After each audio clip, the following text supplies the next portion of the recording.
Hello everyone, how are we all doing? Back with another video. 10-minute history, the German Unification and the Empire.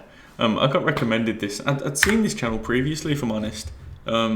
History Matters, and I thought maybe we could take a look at it. So I kind of use this video as a marker to see if you guys enjoy it. And if you do, like, what other videos we could do that are on this channel. But yeah, hope everyone had a good weekend. It's snowing here. Well, getting there. Let's jump straight into this. 1805. I imagine it's going to touch on Charlemagne. If we're going back not this far, but I mean, it's going to bring everything together and how we got to 1805 and then probably carry us forward. I'm not 100% sure, but let's get into it. 1805, and the Austrian army is on the march against Napoleon. It didn't go great. The man leading this army was Francis II, the Holy Roman Emperor. He was also the Emperor of Austria, a title he created in response to Napoleon declaring himself the Emperor of France because he wasn't about to be out-emperored by anyone. So, as far as empires go, the Austrian Empire was fairly run-of-the-mill. The Holy Roman Empire, however, was not so normal. It was comprised of hundreds of mostly German-speaking states who swore allegiance to an emperor. The most powerful state in the Holy Roman Empire was Austria, followed by Prussia, and both of these had territory inside and outside of the empire because it was complicated. Having been defeated by Napoleon, Francis gave up his title of Holy Roman Emperor, and the Holy Roman Empire itself was dissolved in 1806. Most of its former states, except notably Prussia and Austria, were brought into the Confederation of the Rhine, which was a French puppet state. The people that lived in these states were somewhat unhappy living under the dominance of France, and many quickly began to resent. You can tell that it's very, the way the production is, it's very similar to Oversimplified. I'm not saying he copied Oversimplified, I'm just saying that the animations are very similar. Living under the dominance of France, and many quickly began to resent everything French. One way to counter French influence was to emphasise just how German they were. So, side note, the term German was used to refer to people that spoke German. There were Germans, but no Germany. In some respects, there was a sense of shared identity and culture, but Germans were also very divided by religion, economics, and politics. So, long story short, after Napoleon had been defeated by the Russians, Prussia and Austria rose up against him, and by 1815 he had been firmly defeated. After Napoleon's defeat, the Congress of Vienna Punished France. Partition Poland. Established a balance of power. Okay. was called to establish and maintain a balance of power so that no country could become too powerful. This balance of power is known as the Concert of Europe.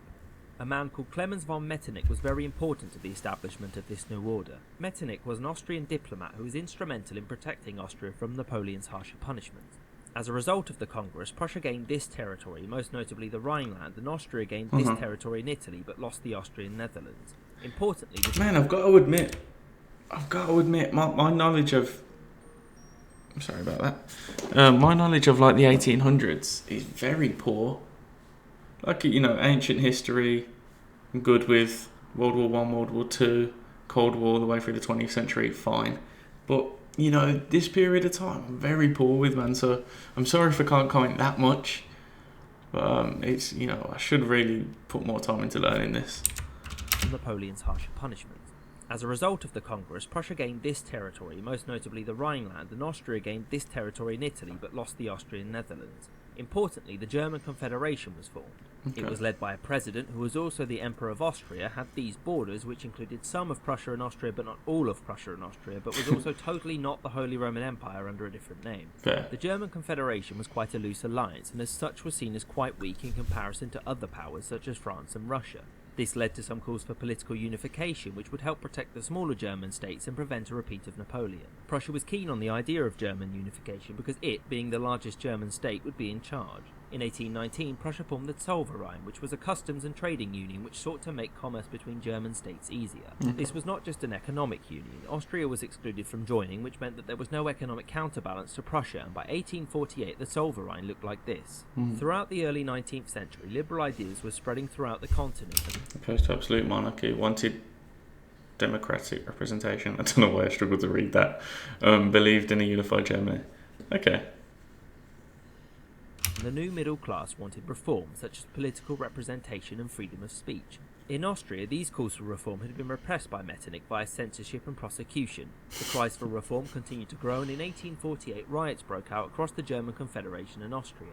In Austria, the reforms were short-lived, but Metternich was forced to resign and fled to Britain. Riots in Berlin were suppressed by Prince Wilhelm of Prussia via cannons, which earned him the nickname Prince of Grapeshot. So the King of Prussia, Friedrich Wilhelm IV, begrudgingly agreed to the establishment of a parliament which could advise him. The liberal factions involved in the rioting believed Establish unified Germany under the Prussian monarchy. Reduce the power of the Prussian monarchy. Fair. that the best way to secure these reforms was via a unified Germany. As such, liberals across the German Confederation called the Frankfurt Parliament, which planned to unify Germany and declare Friedrich Wilhelm IV as its emperor. He said no, and by late 1849 the reform movement had died down. Most of the reforms implemented by the Frankfurt Parliament were quickly abandoned, but the idea of a unified Germany persisted. There were two proposals for a unified German state, Klein-Deutschland, which means small Germany, and Groß-Deutschland, which means large Germany. The difference was that Groß-Deutschland included the German-speaking parts of the Austrian Empire, whereas Klein-Deutschland did not. This idea of a shared ethnic, cultural and linguistic Often rested upon ethnic distinctions based on a unique cultural identity separate from others. Okay, so you can kind of see how the political spectrum's kind of wrestling with itself at the minute. You know, there are people that want to unify Germany, but how that's going to go about is kind of being decided by, you know, the political spectrum. I know it's not as simple as to say that, but I mean, in the more, you know, conservative types will probably be pushing for a more nationalistic movement, and the liberals will kind of be moving for a, you know, probably like a free. Well, it's hard to say at the time. I'm not that familiar with German politics at this time, so for me to comment on it is a bit risky, but you understand what I'm getting at, hopefully. heritage or destination is an important part of nationalism. For more homogeneous places like Germany or Italy, nationalism was a uniting factor. For ethnically diverse empires such as Russia or Austria, it was a destabilizing force. Yeah. For example, in Austria, the Hungarians attempted to break away. Okay, that's basically what I was attempting to say, but just worded it very poorly.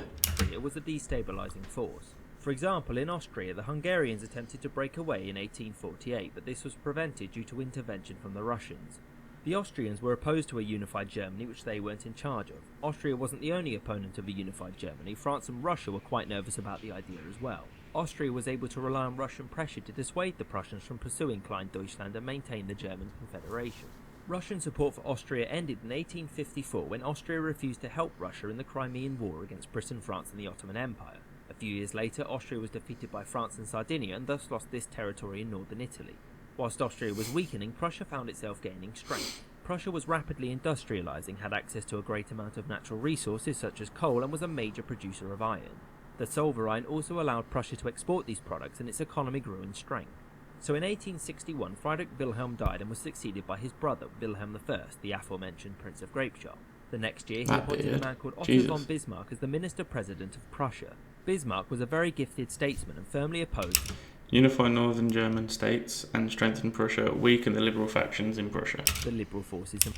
I'm not going to lie, most of my knowledge on Bismarck comes from playing Civilization. I'm not going to lie. The President of Prussia. Bismarck was a very gifted statesman and firmly opposed to the liberal forces in Prussia. He sought to unify the northern German states, remove Austria from the German Confederation, and strengthen the position and prestige of the Prussian king. One of the first things that Bismarck did was to modernise and increase the size of the Prussian military in case his plans led to war.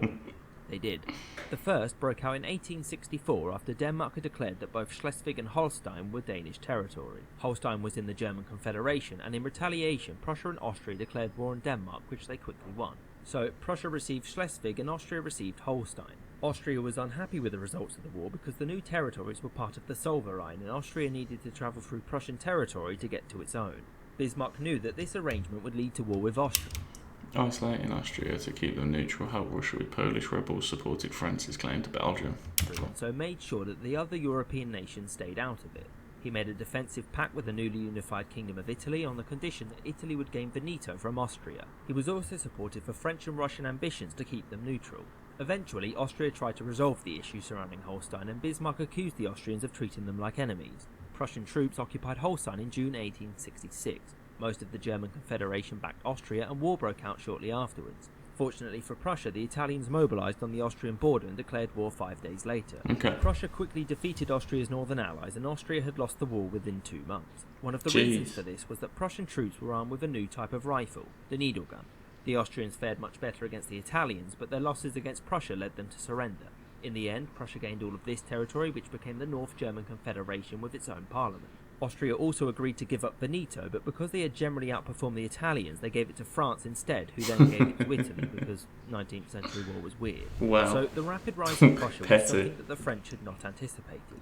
In 1870, the German Prince Leopold, Wilhelm I's cousin, was offered the Spanish crown. The French Emperor, Napoleon III, did not want the North German Confederation to gain Spain as an ally and demanded that Wilhelm order his cousin not to take the crown. Okay. Wilhelm told the French he'll get back to them, and so sent a telegram to Bismarck. Bismarck edited the telegram so it sounded like Wilhelm rudely brushed the French off and published it. This made the French look weak and silly, so they declared war. So the French declaring war made them the aggressors, and thus the Prussians were able to gain the support of the southern German states. So to summarise the war, the French couldn't mobilise as many men, the French Emperor was captured, the French had another revolution because it was the 19th century, and so at this point, why not?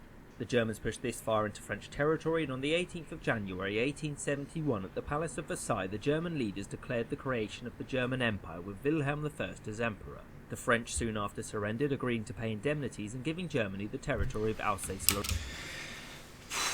France should just stop fighting with Germany. I know this was the first time, technically. It just never works out well for France, man. And, the French aren't all bad, as much as I like to joke on the channel that we hate them. But just battling with Germany just isn't France's strong suit. Terrorising poor African nations is more France's speed. I think they should stick to that. Well, they do a good job today. Lorraine.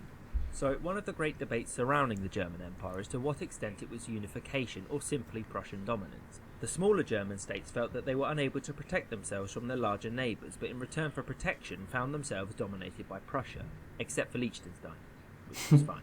The dominance of Prussia is best seen through what is known as the Kulturkampf, the culture struggle. So, northern Germany was mostly Protestant, whilst the south had a large Catholic population. Okay. The Catholic Church had immense political authority, and Bismarck wished to remove its influence and strengthen the central government. Catholic bishops were arrested en masse, and Catholic Isn't that about making Germany Protestant? Remove Catholics from government. institutions were sidelined, but ultimately it persevered. A unified Germany quickly became a great power. Bismarck negotiated an alliance with the Austro-Hungarian Empire and managed to secure some African colonies by calling the Berlin Conference with the other European powers. It experienced a population boom alongside rapid industrialisation and urbanisation, and also became a global centre of science. Wilhelm I died in 1888. He was replaced by Friedrich III, who died 99 days later, and he was followed by Wilhelm II. Wilhelm wanted to assert his own independence and so encouraged Bismarck to resign in 1890. Unlike his predecessors, Wilhelm II was very hot-headed and prone to immediate reaction. He was also determined to increase the prestige of Germany. He did this by undertaking a major naval build-up in the early 20th century. Focused on the construction of dreadnoughts, forced Britain to make an alliance with France and Russia, the Triple Entente. This upset Britain. Britain had previously kept itself out of European affairs, but a large German navy posed a threat to its naval hegemony and could even threaten the British mainland. So, in 1914, the Archduke Franz Ferdinand was assassinated by a Serbian nationalist, and the established series of alliances and counter-alliances plunged Europe into World War I. Long story short, Germany was unable to break the stalemate that formed, its allies collapsed, and a British blockade meant that a major food shortage occurred. War fatigue and hunger led many to protest and eventually revolt. Revolt became full-on revolution, and Wilhelm abdicated on the 9th of November 1918. A republic was declared, which soon after accepted the terms of the Treaty of Versailles, which ultimately led to the conditions which precipitated the rise of the Nazi Party. In conclusion, it's hard to overstate the effect of German unification. The rise of Prussia ended Austria's dominance over Central Europe and ushered in the end of the balance of power established at the end of the Napoleonic Wars. Okay. The strength of the new German Empire, alongside its foreign policy, paved the way for World War I and the new world which was left in its wake. I hope you enjoyed this episode and thank you for watching. Okay. That's a lot to take in. It was a lot to take in. But I get the general point of it. As I said, my knowledge on the 19th century is poor, if I'm honest. It's just been a part of history that never really caught my attention, I guess. Again, it's the same with the Napoleonic Wars. I'm not that clued up on that, other than, what's in Napoleon Total War. I can't say that I know too much about that either. But having said that, I am strong in the 20th century. So if you want me to go ahead and do this video immediately, in fact, I'm going to go do this video right now. just because, you know, it's World War II and I feel like I won't look like an absolute idiot during it, so, you know, that's always a plus. But yeah, man, let me know if you enjoyed this video. You know, I tried to, you know, put my points across where I know, you know, where I know my stuff, but, you know, at the same time, trying not to talk too much. So I hope you enjoyed it. Peace out, guys. You know, like, comment, subscribe. It means a lot, man. Really want to get to 6K. But I appreciate you guys, man. Take it easy. Peace.